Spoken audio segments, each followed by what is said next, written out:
je suis devant la gare d'Angers-Saint-Lô, en compagnie de mes amis, donc de Philippe Villiers qui va nous rejoindre, de Carole Leblé qui vient de Nantes, et donc, Philippe Villiers qui est venu, qui était à Paris finalement. Et vous êtes une ancienne Marie-Françoise Jude, vous êtes une ancienne de Bordeaux, d'Angers? Je suis une angevine de souche. Ah oui, d'accord. Oui, j'ai bourlingué à Tours, à Paris et oui, dans quand le même. Midi. Ah oui, d'accord, oui. Oui, c'est à Paris que j'ai fait mes études, mais je suis revenue aux sources il y a 21 ans. Alors, comment avez-vous rencontré la graphologie et la graphologie, et comment elles se sont correliées? Moi, je sais qu'il y avait une astrologue, je crois que c'était Lisa, vous avez entendu parler de ça, Madame de Surani, Madame Thérèse de Longchamp. Oui, tout à fait. Mais ils avaient une graphologie à eux. J'ai leur bouquin d'ailleurs. Oui. Mais c'est pas la graphologie traditionnelle. Non, mais je crois que chacun se fait un petit peu la sienne. Et vous êtes plutôt traditionnaliste, classique en graphologie? Moi, j'ai découvert la caractérologie en terminale, à l'âge de 17 ans, avec une prof absolument géniale qui nous a ouvertes à tout ça. Et j'ai commencé à collectionner les écritures en me disant, un jour, je ferai de la graphologie. Et j'ai acheté mon premier bouquin d'astro à 21 ans avec mon premier salaire. Et voilà, et ça, quand on attrape le virus, il ne vous quitte plus. Hein. Mais en tout cas, entre la graphologie et l'astrologie, il y a des bases communes, c'est-à-dire que nous avons le même symbolisme de l'espace. Ah oui, d'accord. Expliquez-moi ça, parce que ça me paraît très subtil. Ah oui, en graphologie comme en astrologie, la gauche c'est moi, le passé, la mer, etc. La droite, ce sont les autres et l'avenir, par exemple. Ah oui. Ah ben oui. C'est le symbolisme de Pulver. Je connais pas très bien. Pulver que j'ai appris à l'école de psychographologie des Gaïa à Paris. Vous m'aviez parlé de ça, ok. Et Gaïa, c'est comment? Gaïa, G-A-I-2-L-A-T. Roger Gaïa était un disciple de Gaston Berger et René Le Sen. Ah oui, bien sûr. Et sa femme était directrice de notre école de graphologie où nous faisions aussi de la psychomorpho, de la caractéro, de l'analyse transactionnelle et tout ça, ça se rejoint. Vous êtes aussi de la morphopsychologie? Absolument. Avec le docteur Cormand, c'est pas, non? Bien sûr. Qui est à Nantes, lui. C'était pas lui, mais enfin, on a quand même étudié. Vous avez peut-être connu Marielle Clavel, des gens comme ça? Non, mais on a étudié sa théorie, celle d'Hermiane, etc., etc. Oui, on a eu un enseignement très complet et c'était formidable de voir que tout se rejoignait et que les symboles étaient les mêmes. Donc je me sers de la caractérologie pour faire les portraits astrologiques et je me sers de l'astrologie pour conseiller les personnes si elles le demandent et s'il y a besoin en consultation. Alors, les informations que vous acquérez, on en a parlé justement avec Philippe Villiers tout à l'heure, et les informations que vous acquérez en dehors de l'astrologie, elles sont préalables à votre approche de l'astrologie, elles viennent s'articuler sur l'astrologie, elles sont sous-tendues par l'astrologie. Comment vous faites le mélange? Est-ce que vous, par exemple, vous pouvez très bien, je donne un exemple, est-ce que vous pouvez, par exemple, dire la graphologie prend cette personne qui est comme ça, et son thème me dit autre chose, eh bien, on va pas forcément les relier entre eux, on va dire que là, il y a deux informations qui viennent se compléter. C'est ça, il y a forcément un lien, c'est-à-dire que l'astrologie, c'est vraiment la photographie, le flash de la personne au moment de sa naissance, et c'est-à-dire, ça indique toutes ses potentialités. Mais il faut devenir ce que l'on est, et la personne n'a pas forcément utilisé toutes les caractéristiques de son thème, alors que la graphologie nous indique d'où elle en est en ce moment, oui, c'est ça. à ce moment Absolument, présent. oui, on peut pas. Le thème ne bouge pas, l'écriture évolue. Sauf si vous étudiez des anciennes écritures. Oui. Vous ne demandez pas les écritures de la personne il y a 20 ans. Oui, évidemment, il faut plusieurs échantillons. Mais en tout cas, quand je demande à la personne d'écrire en consultation d'astrologie, ça m'indique d'où elle en est actuellement. Oui, mais absolument. Et ben voilà, oui, effectivement, c'est ça, ça permet d'actualiser. C'est ça, d'actualiser le thème. La graphologie du moment. Et le thème, c'est plus général, c'est plus large. Donc ça, c'est pareil. Et puis le thème, ce sont des potentialités. Et il y a quand même toujours la liberté humaine. Après, la graphologie, c'est ce que la personne a obtenu, ce à quoi elle est arrivée à ce moment-là, c'est ça? L'écriture, vous voulez dire? Oui, la graphologie. Oui, la graphologie, oui. D'où elle en est. Oui. D'où elle en est. Donc quelque part, il y a des choses que la graphologie nous apprend, mais qu'on n'aurait pas pu savoir à l'avance par le thème. Le thème, c'est plus large. Donc il y a des potentialités dont on ne savait pas. La graphologie n'indique que le caractère, un petit peu de caractéristiques de santé, mais n'indique pas le passé, les grandes étapes de la vie comme l'astrologie, forcément. Il n'y a pas cette dimension de chronologie dans la graphologie. Oui, d'ailleurs dans votre prospectus, vous dites à travers les cycles d'évolution. Oui. Donc vous pouvez nous dire quels sont les cycles, quel est l'outil cyclique que vous utilisez? C'est par rapport au cycle des planètes. Le cycle d'Uranus tous les 7 ans, le cycle de Jupiter tous les 12 ans, les cycles de la Lune noire ou des nœuds nord pour tout ce qui est effort à faire, ça c'est pas évident, qui vont avec les cycles de numérologie d'ailleurs, parce que je fais aussi un petit peu de la numérologie, j'articule tout ça. Ah oui, d'accord. J'articule tout ça. Numérologie, graphologie, tarot, les années non, pas de tarot. Pas les tarots. Non, pas les tarots, ça me parle pas. Et la numérologie, comment vous le situez au niveau de la... C'est quoi la numérologie comme information par rapport à la graphologie et l'astrologie? C'est d'abord toujours la base du caractère, des potentialités et de ce qui m'est demandé de faire dans cette vie, c'est-à-dire l'évolution que je dois accomplir. Vous avez donc tous les outils qui sont mis à ma disposition et que je dois potentialiser. Et c'est pas pareil en astrologie? Si. Donc comment vous distinguez astrologie et numérologie? Uniquement par la technique, mais ça se rejoint. Ah oui, ça se rejoint. Forcément, le chemin de vie doit correspondre par exemple au milieu du ciel à peu près. Oui. C'est souvent le cas. Donc vous avez une numérologie basique de la personne. Oui. Oui, parce que je ne fais pas toute l'empreinte cosmique, ça serait beaucoup trop long. Voilà, c'est ça. Mais je fais le chemin de vie, les années personnelles, l'année charnière, en gros, voilà. Ouais. Oui. Si la personne a envie d'aller voir plus loin, je lui parle des initiales du prénom, du nom, etc. Mais oui. Il faut bien se limiter, sinon ça durerait 8 jours une consultation. Et donc vous pouvez nous dire depuis combien de temps vous exercez ou vous enseignez? Alors, ça fait donc 50 ans que j'ai acheté mon premier livre d'astrologie, donc ça a fait son chemin pendant tout ce temps-là. Voilà. Ensuite, ça fait 30 ans que j'ai commencé l'école de graphologie à Paris. Oui. 30 ans. Et j'ai ouvert mon cabinet quand j'ai fini d'élever mes enfants, d'enterrer mes parents, etc. etc. Oui. En 93, c'est-à-dire il y a eu 16 ans cette année. Voilà. Et donc, vous avez rencontré d'autres astrologues au cours de ces 16 années? Oui, vous m'avez dit qu'on s'était rencontrés. J'ai essayé d'aller au congrès d'Yves Le Noble à Paris, surtout le congrès de Neptune, évidemment, en tant que poisson, j'étais directement concernée. Et puis, je rencontre plusieurs personnes. J'en ai connu par Astrologos, j'ai rencontré... Alors Astrologos, c'était la revue de Pascal Bergeron. C'est ça, Pascal Bergeron, qui avait beaucoup de mérite, qui était très intéressante, mais qui malheureusement n'a pas tenu. Oui, bien sûr, oui, je sais. Mais alors donc, il y avait des listes d'astrologues, c'est ça plus ou moins? Vous me disiez que vous étiez avec Philippe Vildet. J'ai ici des amis qui font de l'astrologie sans être professionnels et nous échangeons nos expériences, nos points de vue, etc.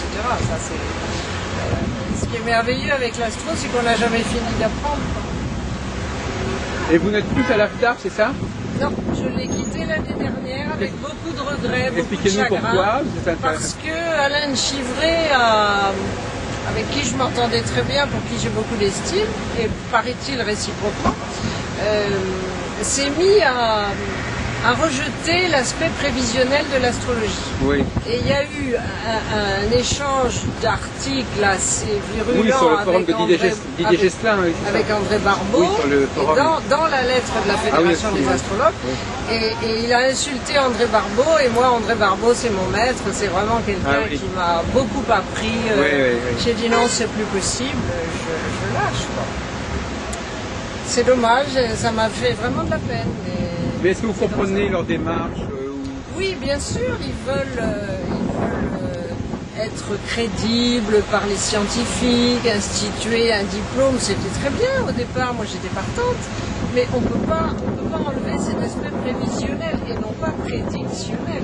Quelle est la différence pour vous entre les deux? La différence, c'est que prédictionnel, j'ai connu des astrologues qui disaient aux gens, vous allez divorcer, vous allez avoir un accident. Bon, c'est terrible et on n'a pas le droit de faire ça. C'est de la manipulation dangereuse. Non, prévisionnel, c'est à partir du passé, de la personnalité du sujet, pouvoir dire aux personnes, bah, écoutez, par exemple, si vous êtes au chômage, vous n'allez pas retrouver du travail tout de suite, profitez-en pour vous former, pour réfléchir, pour approfondir. Ou au contraire, là, vous avez un bon transit, vous avez des chances de retrouver du travail, allez-y, c'est le moment. Et quand les faits vous donnent raison, ben, ma foi, je trouve que c'est quand même très sympathique. Hein. C'est quand même très sympathique. Et les gens viennent pour ça. Ils viennent pour qu'on leur prédise l'avenir. Bon, et en fait, la consultation n'est pas faite pour ça, c'est un malentendu, mais c'est à nous de les amener progressivement à évoluer la relation, et à être mieux dans leur peau et à profiter des opportunités. Je dis souvent, l'astrologie, c'est comme la météo. Si vous savez qu'il va pleuvoir, vous prenez un parapluie. S'il fait beau, vous prévoyez un pique-nique. Ça aide à prévoir, tout au moins à ne pas être surpris par ce qui arrive, à se préparer et à vivre les choses en conscience et au mieux possible. Moi, je m'en suis beaucoup servi pour élever mes enfants. Continuez. C'est très, très utile. J'ai encore fait un voyage il y a 8 jours, un voyage lointain. Bon, je savais qu'il y avait telle ou telle conjonction et que ça me donnait telle opportunité, mais je savais aussi qu'il y aurait beaucoup de retard, de contretemps, de contrariétés à accepter. Et je les ai vécus avec le sourire parce que c'était écrit. Donc voilà, mais ça s'est super bien passé malgré tout, parce que j'ai suivi les planètes, j'ai accompagné les planètes au lieu de me révolter contre ce qui aurait pu paraître. Ça peut-être c'est l'idée de la flexibilité, d'être flexible. Flexible et puis... Bonjour monsieur, je suis ravi de vous rencontrer. Nous nous étions téléphonés. Mettez-vous à gauche de... Permettez que je partage votre touche. Mais je vous en Monsieur Philippe Vildet, alias Maître Guillaume. Voilà, on ne peut rien vous cacher. Pourquoi Maître Guillaume? C'est une vieille histoire. Ah oui, d'accord. C'est une vieille histoire, mais très histoire très sympathique. Comme beaucoup d'histoires d'ailleurs. Bon, on va revenir là-dessus. Alors vous étiez en train de... oui, moi je voulais savoir si... quel genre de choses on peut prévoir en astrologie? Est-ce qu'on peut on en a parlé avec M. Vildet ce matin, qui lui est assez prévisionniste aussi à sa façon. Il faut être prévisionniste avec humilité. Parce que je dis aux personnes, chaque planète, chaque signe, chaque élément astrologique a plusieurs possibilités. S'il y a tel transit, moi je vous dis, il peut y avoir ça. Bon, la même planète signifie les voyages, les déménagements, les imprévus, les accidents, etc. Bon, alors moi je donne plusieurs pistes, j'essaie de les cibler en fonction de la personne, de son âge, des circonstances de sa vie. Après, il y a sa liberté et puis il y a les impondérables. Ce qui est important, c'est d'être relié. Je disais à mademoiselle tout à l'heure, j'ai fait un voyage il y a une semaine et je savais qu'il y avait la conjonction Jupiter-Neptune qui rompt en Verseau, que Mercure était rétrograde, en carré, etc. Et je me disais, il va y avoir des retards, des contrariétés, des contretemps, des imprévus, il faut suivre. Et effectivement, à chaque fois que c'est arrivé, moi je souriais, il faut attendre. Je trouvais ça très possible. Pas forcément attendre, mais s'y attendre en tout cas. Oui. Et donc, on prend les choses en conscience et avec optimisme. Enfin, non, ça m'a beaucoup aidé à aider les enfants. C'est une philosophie.